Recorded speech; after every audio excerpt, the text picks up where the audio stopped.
1st, 2014. So we need to show what the consolidated retained earnings will be at the end of the period. And this acquisition happened at the beginning of the period. So let's pull up an Excel and basically start with the parent balance on 1/1/14. That balance is $400,000. That's what we started with. Now, the income from the subsidiary during 2014 is $40,000. The subsidiary dividends are $10,000. Since that is an intra-entity transaction, we're going to eliminate those. Then we have Rambus, the parent, this is the parent's income and the parent's dividends. Sorry about that. Rambus now is the subsidiary. Their income is $20,000. The amortization, it told us in 2014, was $12,000. Then we're going to look at Herbert, or the parent's income, in 2015, which is $50,000. Parent's dividends in 2015 is $10,000. The subsidiary's income in 2015, and then the amortization for 2015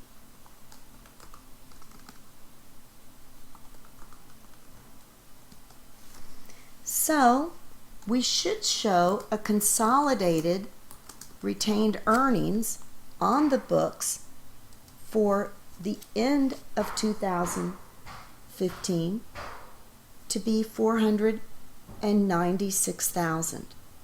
So basically, the way in which we calculated the retained earnings, we start with the parent's balance. We add the parent's income, subtract the dividends. Add the subsidiary's income. We need to subtract the amortization on the excess. We add the parent's income for 2015, subtract out their dividends. We show the subsidiary's income. We again have to allocate that amortization for the excess. And the consolidated retained earnings as of the end of 2015 will be $496,000. So, as we go back here, under each of the following situations, what is the investment in Rambus account balance on Herbert's books on January 1st, 2015, and this is using the equity method, and then we'll do it using the partial equity method and the initial value method. So what we need to do is calculate what the investment account is going to show on the books at January 1st of 2015. So basically what we need to do here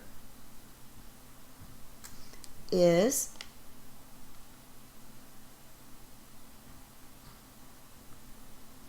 we need to show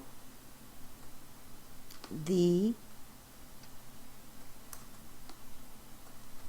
initial fair value. So the consideration, or what we'll say Rambus fair value, let me just make sure I'm right. We purchased this for $574,000. So we will start by Rambus fair value is $574,000. Then we have Rambus income in 2014 of 20. We have Rambus dividends in 2014 of -5. Then we have the amortization. The amortization we need to show of -12. So at the end of, or I should say January 1st of 2015, investment balance would be the combination of the consideration plus the income minus the dividends minus the amortization gives us the investment balance of $577,000. Now, this is under the equity method. If we use the partial equity method,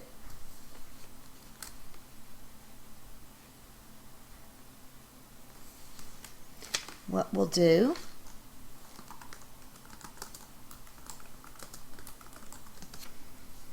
if we use the partial equity method, we're going to still start out with the fair value of $574.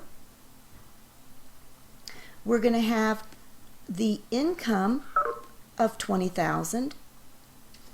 We're going to show the dividends of a -5,000, and then we'll end up with the investment balance of $589. We don't take into account the amortization under the partial equity method. Now, if we use the initial value method, the only thing that is recorded in the initial value method is the fair consideration from the start. So that would just be the $574,000. So this is helpful for you to see the difference in using the equity method. We take into account the consideration plus the income minus the dividends and minus the amortization. Under partial equity, we take into account everything except that amortization. And then under the initial value, we only include the initial consideration of the investment. So that really helps you understand the differences in using those three methods. Next, it asks us, in each of the following situations, what is entry C on the 2015 consolidation worksheet if the parent uses the three different methods? Now, the entry C is under the equity method. There's no entry because the equity income for prior years has already been recognized along with the amortization expense. So basically, under the equity method, if you look on page 108, there's no entry needed because it's already been applied.